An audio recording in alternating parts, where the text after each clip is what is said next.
Olá pessoal, vamos dar continuidade à nossa disciplina de língua portuguesa, hoje com a aula número 5, que diz respeito às técnicas de estudo e à reprodução do conhecimento. Bom, o que esse material nos sugere são estratégias para a gente poder definir um roteiro de estudo, estratégias de estudo e formas de assimilação de conteúdo que vão além da língua portuguesa. Elas não estão relacionadas apenas a entender conteúdos da língua portuguesa, mas sim ser um roteiro para que a gente estabeleça técnicas de estudo que passem por todas as nossas áreas. A área de enfermagem necessita de algumas técnicas de estudo para assimilação de alguns conceitos, palavras-chave, termos técnicos. Tudo isso faz parte da rotina de um estudante de técnico de enfermagem. Mas é claro, tudo isso que está aqui também pode se aplicar a outras áreas, não necessariamente só restrita à língua portuguesa, só restrita à área da enfermagem. Bom, então hoje nós vamos conhecer alguns desses elementos, começando pelo método do grifar, certo? O método grifamento. Esse método é muito conhecido, talvez seja uma técnica muito utilizada, a mais utilizada de todos, porque a gente estabelece dentro do texto expressões, trechos que a gente julga importantes e a partir disso faz essa marcação, esse ato de grifar.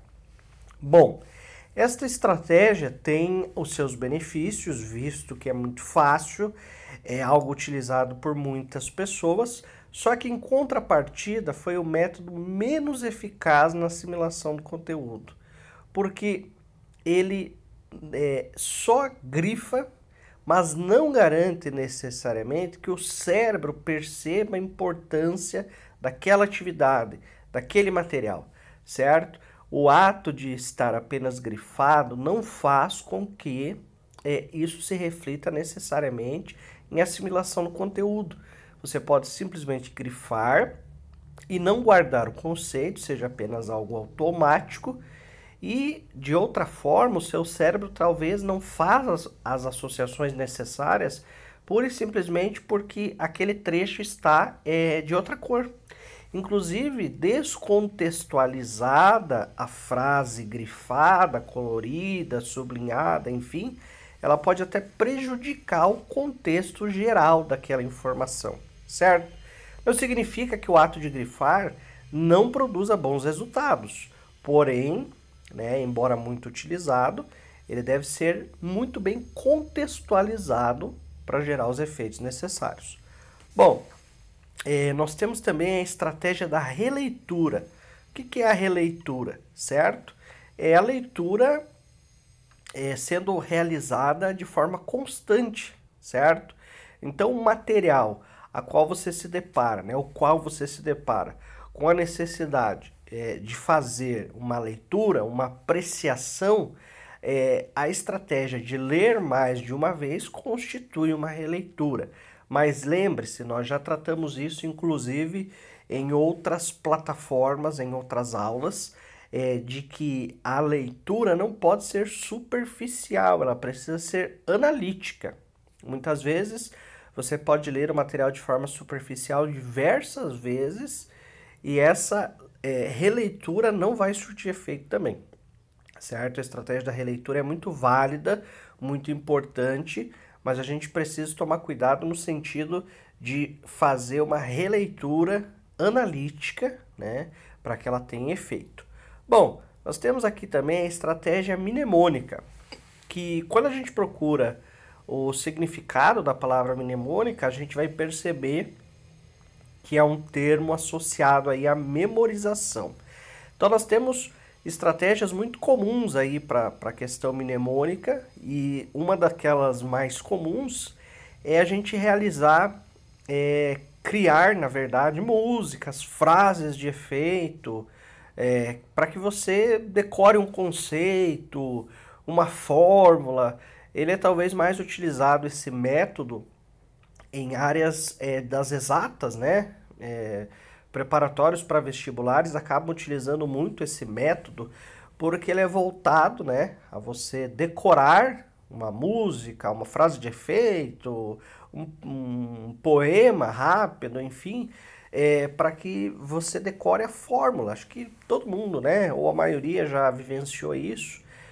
Alguns professores que criam músicas, fazem paródias para você lembrar uma fórmula matemática, para você lembrar um esquema químico, enfim, certo? Uma prática muito interessante, muito dinâmica. Porém, né, como pontuado ali, é uma memória de curto prazo. Então, talvez ele não tenha tanta eficácia no sentido de longo prazo, porque você teria muita dificuldade em decorar ou criar diversas músicas para associar a conteúdos. Então é uma coisa que precisa ser muito especificada, muito pontual. Por que dá certo na preparação para o vestibular? Porque ela é voltado àquele momento, àquela situação. Você não vai precisar utilizar a longo prazo, né? É claro, se você vai estudar para uma prova daqui uma semana, e você, né, ou seu grupo de colegas de sala, ou seu professor usa o método mnemônico e cria uma canção, faz uma paródia para decorar um conceito e tudo mais, pode ser uma boa estratégia, mas ele está associado ao curto prazo. Bom, nós temos também aqui como método de estudo interessante a associação por imagens, certo? A associação por imagens é a criação de estruturas, né, visuais para que você associe a um conteúdo. Então, valem tabelas, valem mapas, os infográficos mentais. Tudo isso pode ser considerado aí associação por imagens na hora do estudo. Porém, esse método ele é apontado como um rompimento na criatividade dos alunos, certo? No sentido de provocar um engessamento na preparação, né? Associar aí o conteúdo a uma tabela e reduzir, né, a sua estratégia de pensamento a uma tabela, a um gráfico, enfim. Mas pode ser eficiente à medida em que ajude a visualizar. Visualizar o conteúdo que você tem em mente ou que você precisa estudar. Bom, nós temos aqui o resumo. O resumo é uma estratégia muito conhecida também, talvez ao lado do ato de grifar, né? O uso de grifos. O resumo pode ser um método dos mais conhecidos e também um dos mais eficazes, por que não? Produzir resumos ajuda muito quando você estuda materiais mais longos, acessa estruturas mais complexas de estudo. Realizar o resumo, ele tem uma tarefa dupla.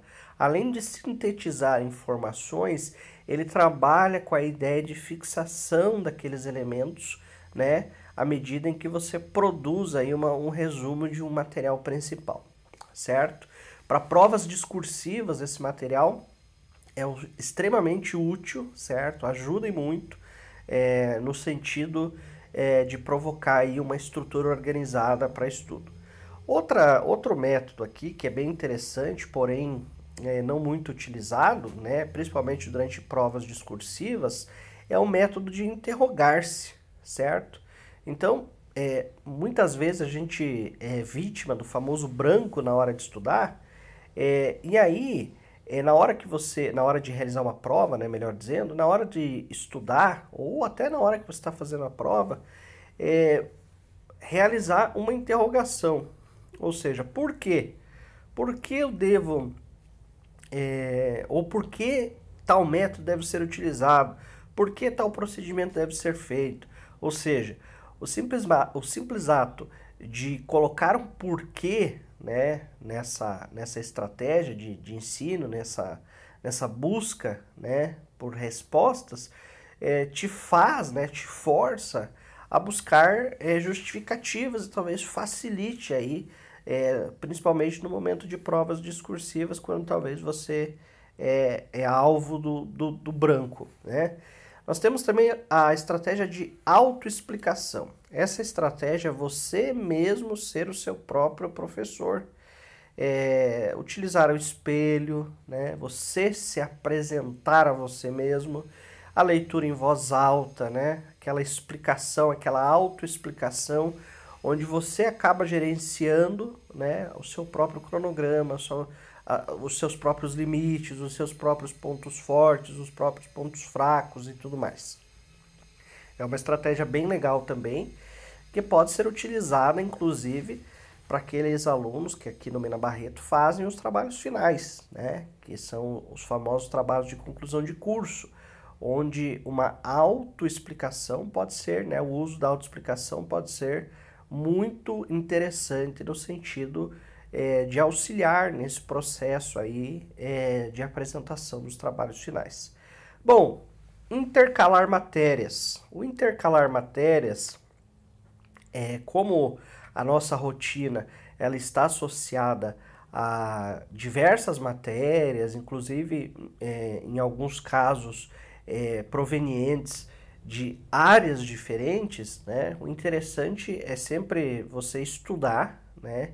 Intercalando matérias, tentar transitar por mais de uma matéria para não conduzir o seu cérebro ao cansaço, né? O exagero de uma área apenas faz com que o seu cérebro se canse, não se dinamize naquele momento, e é interessante buscar outras áreas para promover essa estratégia de escalonamento, que pode resultar, né, numa dinamização do processo, ou seja, estudar um pouquinho de cada coisa pode facilitar nesse processo de estudo aí, certo? Distribuir a prática, né? Nada de deixar tudo para a véspera da prova. Então, isso é bem interessante, né? Que mostra que distribuir o conteúdo durante os dias da semana é muito mais eficaz do que decorar tudo em algumas horas antes. Isso é uma verdade bem evidente já, né? Então, aquelas pessoas que buscam para estudar para uma prova, para uma apresentação, deixar tudo para a última hora, tudo para a véspera da apresentação, pode conduzir aí a um caminho danoso. Então, o ideal, né, é distribuir, não deixar tudo para a véspera, criar uma escala, criar um roteiro de estudos, utilizar uma ou mais dessas práticas. Lembrando que essas práticas de estudo aqui, elas podem ser, inclusive, utilizadas conjuntamente, né? Não há necessidade de utilizar apenas uma estratégia, elas podem ser utilizadas, inclusive, 2, 3 ao mesmo tempo. Então, o ideal é distribuir as suas atividades de estudo, né? Fazer isso durante a semana, se você tem uma prova, se você tem uma apresentação de trabalho, criar um roteiro, estabelecer a melhor estratégia, quem sabe criar o resumo, quem sabe criar o efeito mnemônico, que é criar um refrão, uma música, enfim, para você decorar aquele conceito, aquela fórmula, utilizar a estratégia dos grifos. Você vai criando o seu fluxo de estudo e observando que estratégia é melhor para você assimilar aquele conceito, certo? Outro ponto também importante é praticar testes, né? Você pode, de repente, fazer um simulado, voltar a questões que foram debatidas em sala de aula com algum professor, procurar o assunto na internet que te conduza a um desafio, como um quiz, um simulado mais avançado, tudo isso pode ajudar nesse processo de preparação. Enfim, são variadas as práticas, são diversas as estratégias, né? E como a gente reforçou, não há necessidade da utilização de apenas um conceito.